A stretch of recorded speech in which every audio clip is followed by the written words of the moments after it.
Surprise, another opportunity for me to share my thoughts on COVID-19. We're on day 18. And if you look at the calendar, it's Monday, the 13th of April, 2020, traditionally the Monday after Easter Sunday, a time for growth, recollection, rebirth.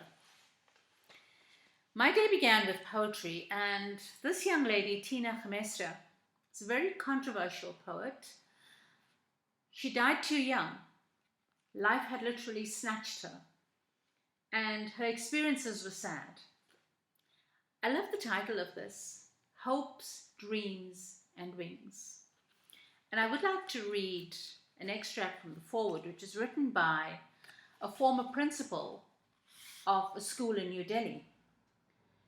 And he goes on to say, this is a collection of sounds and colors of hope, joy, laughter, pain, tearing cry, and despair of the soul of a young woman trapped in a body of flesh and blood. It is memorable, touching, spontaneous, and worth experiencing. Now he mentions trapped in a body of flesh and blood. And that's where all these viruses live. What colors are you seeing in your life at the moment? Has your life turned to monochrome? Nobody's having the best of their times, unless there are a few who are approaching this totally differently. But I speak from my experiences and the kind of people that I deal with. On a LinkedIn post this morning, Professor Robin Dada, who is a professor at a university in Iowa, reposted something that really made me think, and I'm going to share that with you. And she says, if you don't come to terms out of this quarantine with a new skill, your side hustle started, or more knowledge, you've never lacked time, you've lacked discipline. Now, South Africa, this is not the first time that we are facing something so major. We're quite a resilient bunch of people.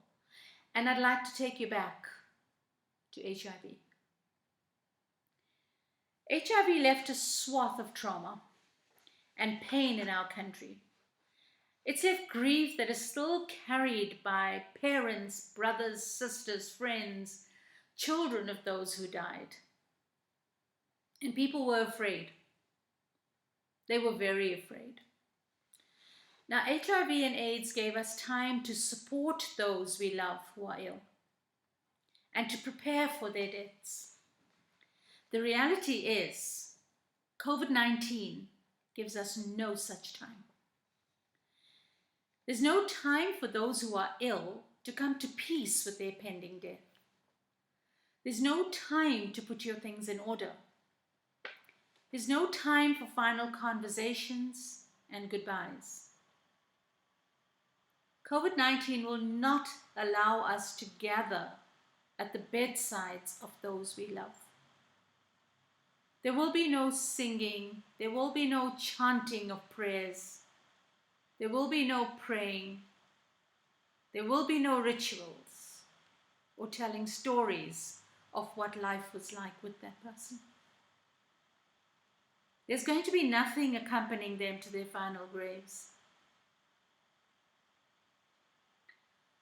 It will not allow us to wash the bodies of our mothers, fathers, sisters, brothers and children when they die. Until it's over, COVID-19 will not allow us to gather together to mourn, to weep, or to bury our dead. COVID-19 is real. It's the one thing that's going to control you, is controlling you, and should be controlling you. And just like HIV, it remains real. We need to be afraid of COVID-19 and not to be afraid of each other. AIDS taught us many lessons. AIDS taught us that gossip, shame, blame, and stigma are all symptoms of fear. People only do these things when they're afraid. And that's what we've learned. We let our fear divide us from each other. Now, of course, for concern, COVID-19 is dividing us. It should be dividing us. Social distancing, of course. But it's dividing the class structures so badly that we have people on one end who are in abject poverty, and we have the other end. And in between, we have those that are trying to balance this feeling. So our hopes, our despairs, they're very real. It's not things that we can just brush under the carpet. COVID-19 is not passive. It is something, if there's anything, that should make us very, very alert and cooperative with rules and regulations. Each number that we read about COVID-19, I look at some posts, this country, that country, that, so many deaths, so many. Let us not reduce this to pure statistics. These new infections, these deaths, they represent a person. They represent a person who had hope, who had ambition, who had desire. They do not just represent numbers. And these people that are the numbers now, they also have their successes, their failures. They've also had fear and despair, just like us. So when we're looking at COVID-19,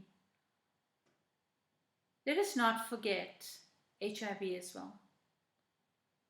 Let us not forget how we wrongly stigmatize people who have these diseases. And on one hand, we raise our hands and pray. And on the other hand, we classify these people. The good thing, and I hate to use the word good, but the lesson that COVID has taught us is, unlike AIDS, that can be transmitted and of course treated, and you can be maintained till your death. COVID-19 only allows that to the lucky few. Let us stop stigmatizing people. Let us stop ostracizing people. And let us understand that these diseases level the playing fields. You too can have your hopes and your dreams shattered. We're in this together. Let's stand shoulder to shoulder, not physically, of course, with social distancing, but I'm talking literally. Let's stand together in this. I'd like to end today with the words of Dr. James Lees. Now, Dr. James Lees is of the University of Western Cape, and he has been on the front line of the AIDS pandemic since it first emerged in the 1980s. This is a highly respected researcher, and he writes with so much of passion.